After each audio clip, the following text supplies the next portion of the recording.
El Couto Mixto y la historia del Camino Privilegiado.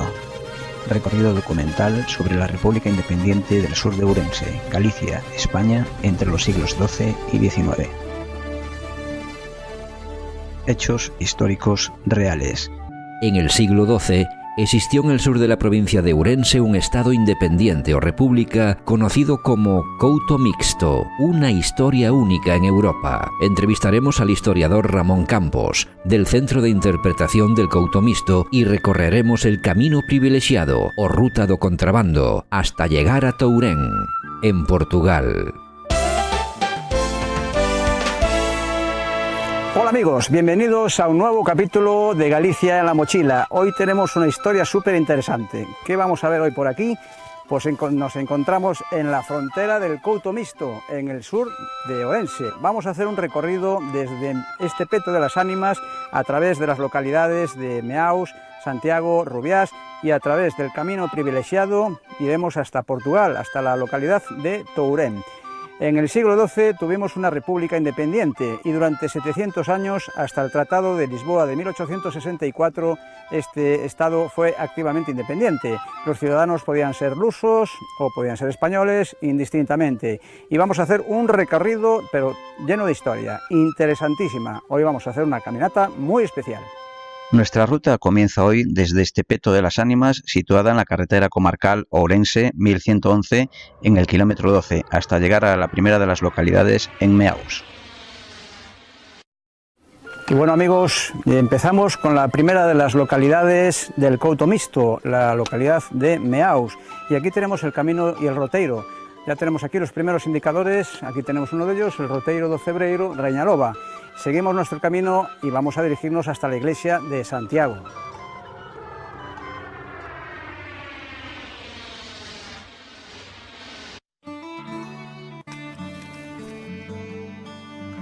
Y bueno amigos, ya hemos llegado a la localidad principal de este Couto Mixto independiente en el siglo XII, a Santiago de Rubiás. Aquí nos encontramos con la iglesia en donde está el cofre de las tres llaves y el último gobernante, vamos a verlo también en su figura de bronce. Aquí está la historia del Couto Mixto.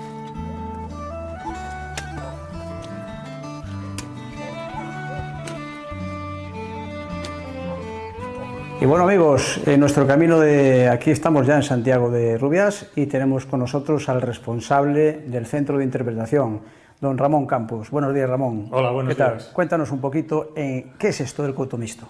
Bueno, el Couto Mixto es un territorio que fue independiente durante unos 700 años, un territorio de pequeño tamaño porque son 2.700 hectáreas, unos 27 kilómetros cuadrados, y que comprendía tres pueblos, Meaus, que pertenece hoy al concello de Baltar, Santiago, donde está el Centro de Interpretación, y Rubiás, que era el tercer pueblo. Sobre los orígenes, bueno, no hay documentación al respecto. Su origen puede estar en la creación del Reino de Portugal, cuando se separa del Reino de Galicia y León, sí, en el siglo XII, y que este territorio pudo quedar entre los dos reinos, y que pudo haber adquirido una serie de privilegios con el tiempo. Lo que sí se sabe seguro es que en el siglo XVI, en 1518, en un documento se habla de un pleito entre las casas de Bragança en Portugal y la casa de Monterrey, aquí en Galicia, que pugnan por la jurisdicción de este territorio.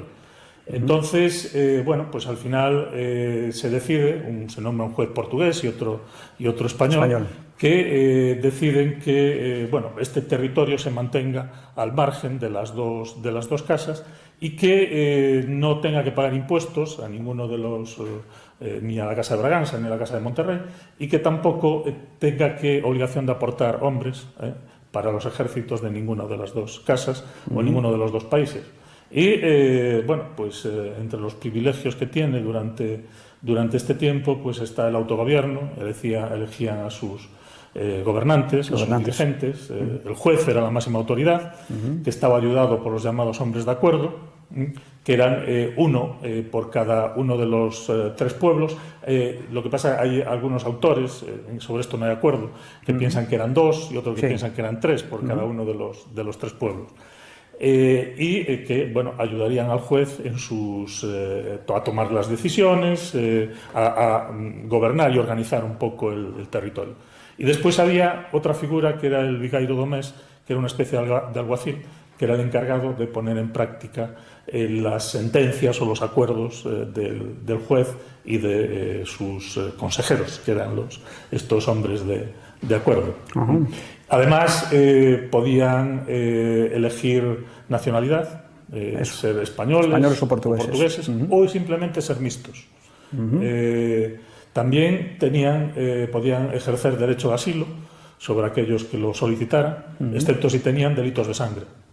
Si tenían delitos de sangre, pues eran entregados a las autoridades españolas o portuguesas, dependiendo de quién lo reclamara. Por otra parte, también estaban exentos, como decía antes, del servicio militar, de pagar impuestos a Portugal y a España, y podían cultivar tabaco, esto era importante porque era el Estado el que regulaba, era un monopolio del Estado, y aquí lo podían hacer libremente y podían venderlo. Y además tenían el llamado camino privilegiado, que comunicaba Rubiás, Santiago y Meaus con Turén, en Portugal. Y por aquí podían introducir mercancías libremente. Traían tejidos de Portugal, osal, café, comerciaban con tabaco, aperos de labranza, ganado, cereales, y podían comerciar con ello en los mercados vecinos, en las ferias, y estaban exentos, el ganado y los cereales estaban exentos de pagar impuestos. Y aquí en el Couto Mixto, después del año 1868, que fue cuando se pasó a ser territorio español, ¿qué se notó el cambio del comercio y el mercado y las gentes? Sí, bueno, a mediados del siglo XIX, Portugal y España deciden acabar con lo que se considera una anomalía, que eran estos territorios como el Couto Mixto, con sus privilegios. Y se deciden integrar el Couto Mixto en territorio español y los llamados pueblos promiscuos, que eran tres pueblos en la frontera con Berín, que se llamaban promiscuos porque la frontera pasaba por el medio del pueblo, incluso por el medio de las casas. Y pues estos tres pueblos quedan del lado portugués y el Couto Mixto del lado español. Cuando esto fue una decisión unilateral por parte de los dos países. Hubo protestas y hubo escritos y hay documentación de protesta por parte de los mixtos, de los habitantes del Couto Mixto, ante esta decisión, pero fue ya inapelable y no se mantuvo. Se les dio la posibilidad de elegir nacionalidad a aquellos que querían ser portugueses o españoles, pero a esa generación solo. Y los siguientes ya eran españoles. Y perdieron los privilegios, perdieron el comercio. A partir de ahí, si querían proseguir con el comercio a través del camino privilegiado, pasaban ya a ser contrabandistas. Ya no era un comercio legal. Y el contrabando se mantiene hasta los años 70 prácticamente del siglo XX, pero como un complemento de la actividad agrícola, que fue la actividad principal dentro del Couto Mixto. Pero una actividad de subsistencia, complementada con el comercio o con el contrabando después. Pero el Couto Mixto, podríamos decir que languideció. Y incluso se fue olvidando dentro de los habitantes del Couto Mixto. Los viejos del lugar contaban que hubo un tiempo en que eran independientes, que no hacían el servicio militar, que no pagaban impuestos, pero como algo muy, muy lejano en el tiempo, ¿no? Y que se fue olvidando hasta que en los años 90 se crea la Asociación de Amigos del Couto Mixto y se va recuperando un poco, se publican libros, se va recuperando un poco la historia del Couto Mixto y de este territorio que se cree que durante unos 700 años se mantiene independiente de España y Portugal, que algunos comparan con una pequeña Andorra. Una pequeña Andorra. Y de hecho es de los primeros en Europa, de las primeras provincias que podían llamarse independientes. Sí. Y que además con un sistema casi podríamos decir, democrático, porque al juez y a los hombres de acuerdo se les elegía democráticamente por parte de los cabezas de familia, por cada casa. El cabeza de familia tenía derecho a voto y elegía al juez, que tenía un periodo de gobierno de 3 años y podía ser reelegido. Era cada 3 años, las elecciones se hacían cada 3 años. Cada 3 años. Actualmente se hacen 4, de aquellas se hacían 3.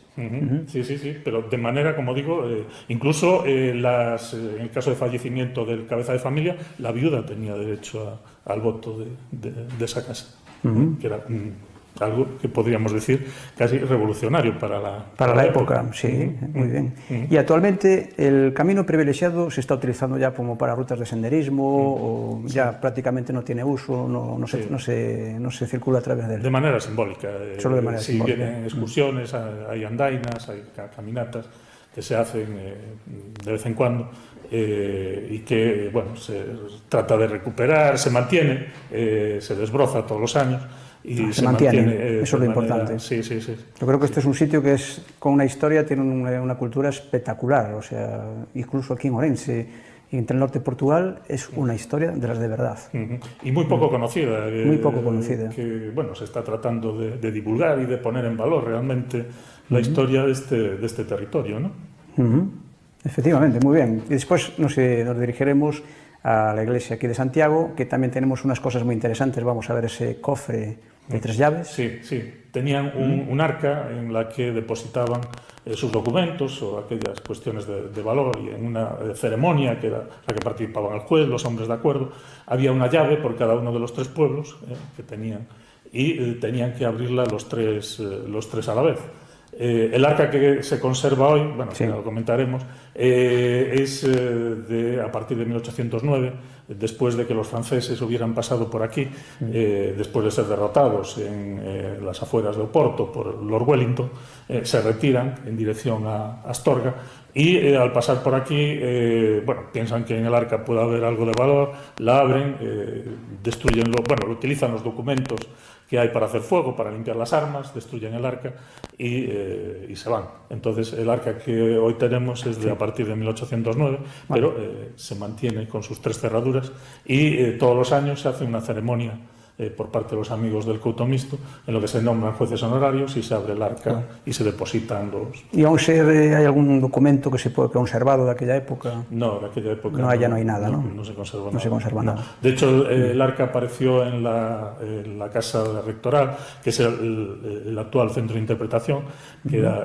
donde vivía el cura, y contenía unos zapatos. Zapatos. Sí, no contenía ya documentos, no contenía nada. Muy bien. Y de hecho no había ni las llaves. Las llaves se hicieron posteriormente. Sí. Bueno, pero ya queda ahí reflejada la historia. Muy bien. Pues Ramón Campos nos va a enseñar después, dentro de la iglesia, muchos más detalles, como por ejemplo unas pinturas que habían aparecido. Sí, bueno, la sacristía, que es el origen de la iglesia, que es una capilla románica, estaba encalada, y al caer trozos de yeso de la casa, pues se descubrió que había unas pinturas que fueron restauradas hace 5 años y que son unas pinturas del gótico tardío, siglo XV, XVI seguramente, de una belleza espectacular, que es una auténtica maravilla, es una de las joyas en este pueblo tan pequeño y escondido un poco pues encontramos algo de tanta belleza como las pinturas de la sacristía, o incluso el retablo del altar mayor, el retablo que es una joya del barroco del siglo XVII, que también es una auténtica maravilla. Muy bien. Señores, espectacular. Muchas gracias, Ramón Campos. Gracias a vosotros. Muchas gracias.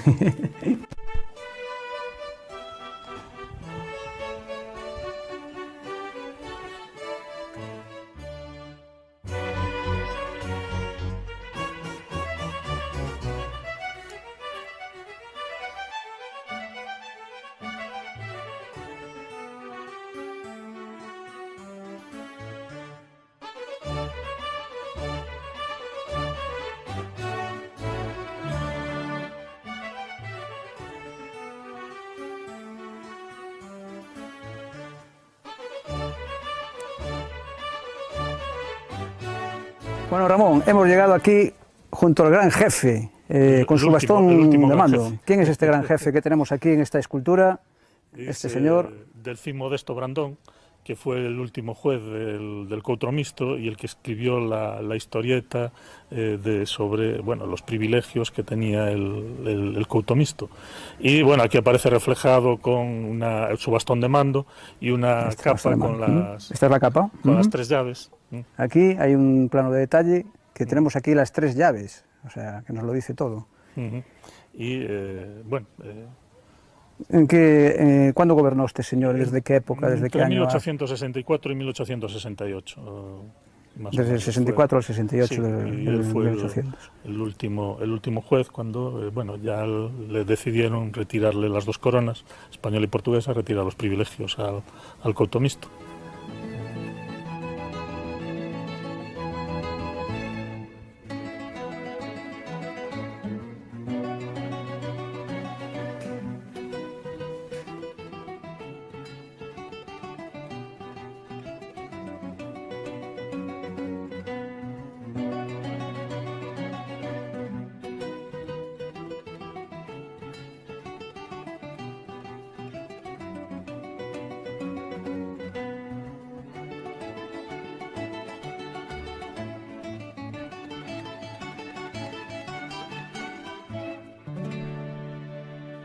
Y bueno, amigos, hemos llegado a la iglesia principal de Santiago de Rubiás. Esto ya es concello de Calvos de Randín y Ramón nos va a comentar un poco de la historia de esta iglesia. Ramón, adelante.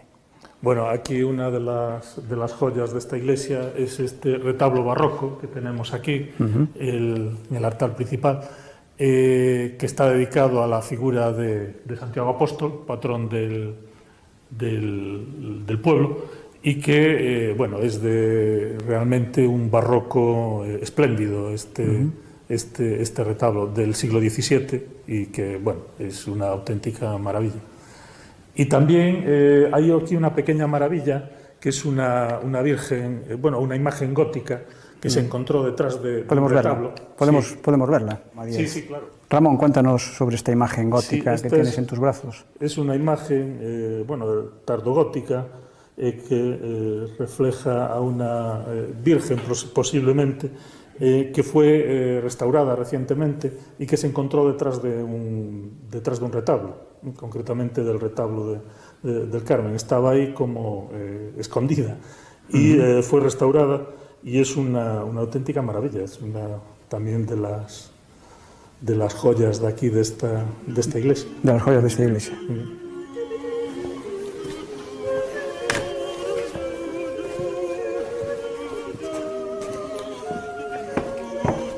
Bueno, amigos, hemos llegado a uno de los sitios más importantes donde se guardaba la documentación de las decisiones tomadas por los gobernantes y los jueces del Couto Mixto, y Ramón nos va a comentar qué es lo que tenemos aquí, Ramón. Bueno, pues aquí tenemos el arca de las 3 llaves, estamos en la sacristía de la iglesia de Santiago y era una capilla románica que es el origen de esta iglesia y que tiene unas pinturas espectaculares que estaban debajo de la cal que cubría las paredes y que son del gótico tardío, siglos XV y XVI. Y tenemos aquí el arca de las 3 llaves donde aquí están las 3 llaves. Aquí lo podemos ver. Depositaban los documentos del Couto Mixto.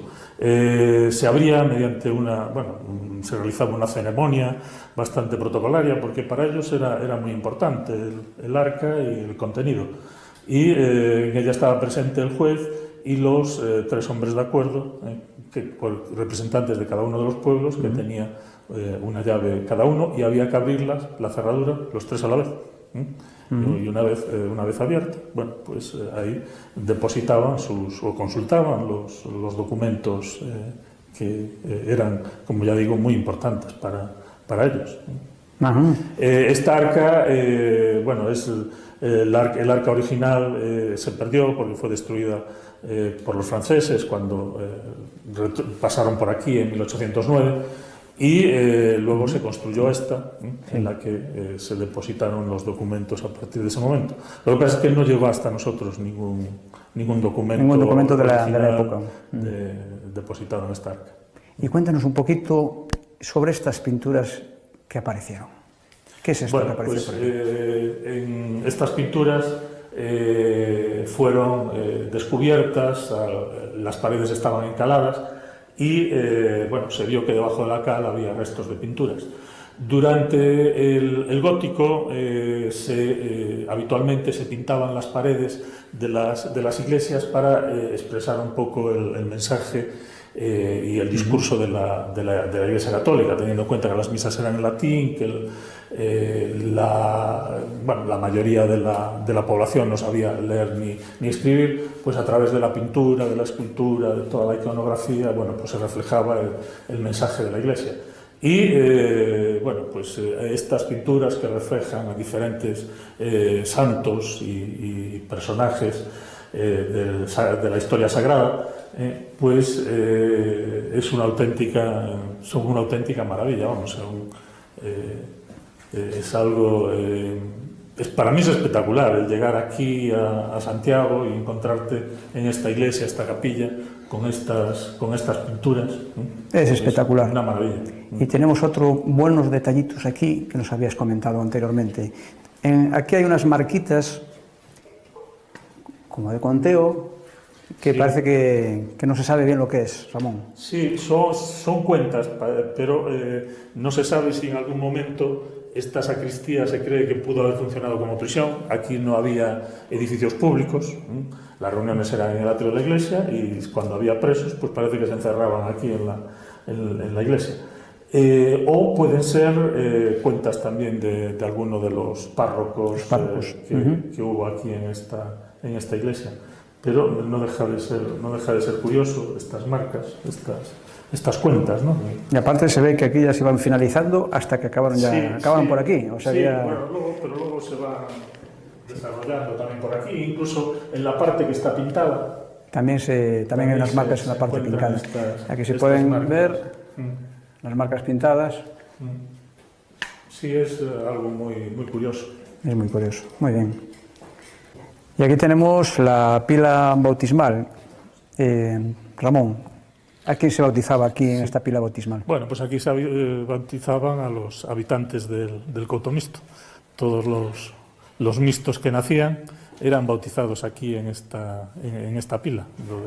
De los tres pueblos, porque la parroquia, la cabecera de la parroquia era esta iglesia. Y aquí, pues se realizaban todos los bautizos de los habitantes del Couto Mixto. Este es un artista, sí señor, aquí en la fuente del pueblo de Santiago de Robeas. Como hace tanto calor, este perrito se ha animado a darse un bañito. Muy bien, chaval, un artista, tío. Y bueno, amigos, hemos llegado a uno de los puntos principales de nuestro camino. Estamos justo en la entrada, como vemos en el cartel indicador, del camino privilegiado. Estamos en la localidad de Santiago, vamos a recorrer todo este camino hasta la localidad portuguesa de Tourén. Son 7 kilómetros de recorrido, un poquito más, 7.290 metros, y como pone aquí, el camino privilegiado unía o Couto Mixto con Portugal e tiña unha extensión de 7.200 metros. O seu percorrido estaba delimitado por moxóns ou fitos de pedra. Así que vamos a hacer este recorrido y nos vamos a Portugal dando un paseito.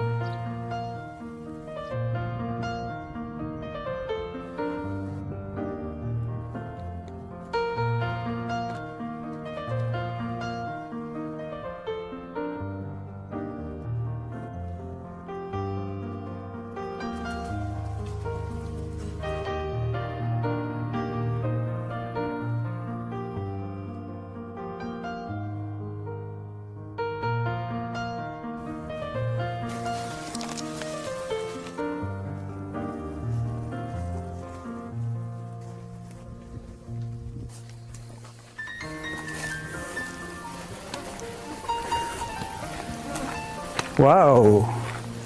Estamos en los primeros kilómetros de este Camino privilexiado del Couto Mixto, dirección Tourén, Portugal. Y ya vemos aquí este cruceiro, precioso.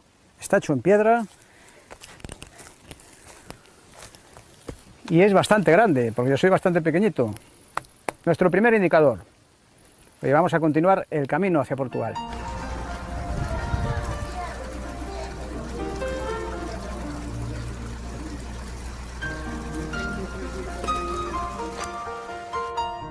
Vale, bajáis por aquí. Sí, donde se hace la Y. Exacto. Y entonces el camino continúa por aquí, continúa por aquí, continúa por ahí. Pero ya veréis que...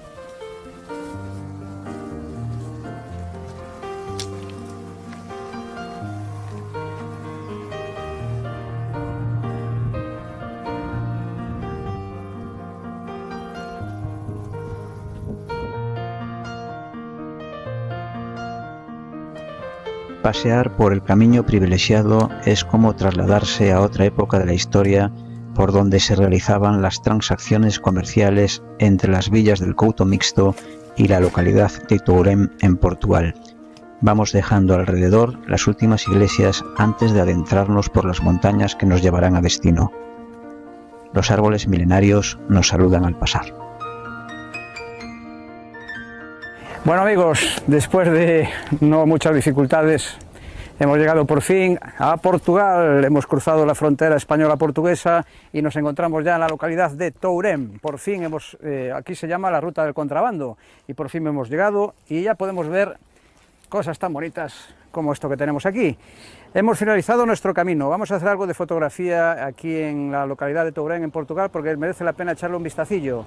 Y hemos recorrido toda la montaña con bastante dificultad porque había bastantes helechos y todo tipo de arbustos que nos dificultaron el camino. Pero por fin hemos llegado al destino, a nuestra frontera portuguesa, en la localidad de Tourén. Aquí finaliza el camino del Couto Mixto, desde España hasta aquí, hasta Portugal. Hemos realizado casi 8 kilómetros y aquí acabamos este programa. Vamos a hacer un poco de tomas de imágenes de este lugar y regresamos antes de que nos caiga la noche. Amigos, muchas gracias por estar aquí con nosotros y hoy tenemos equipo técnico aquí detrás de la cámara. Tenemos José Álvarez en la cámara y al sonido Fernando Casanova, que me han acompañado también en el camino para hacer este programa más agradable para todo el mundo. Gracias espectadores y un saludo.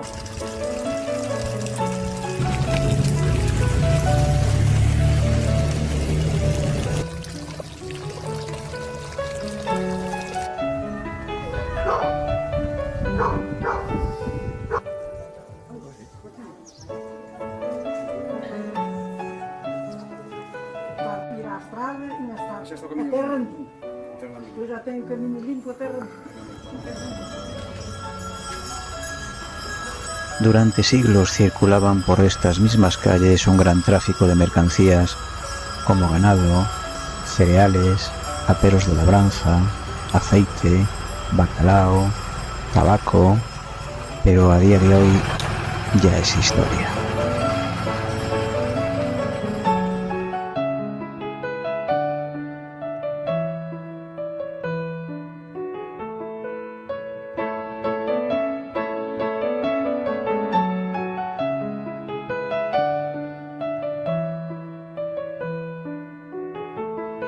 Galiza, historia e tradición.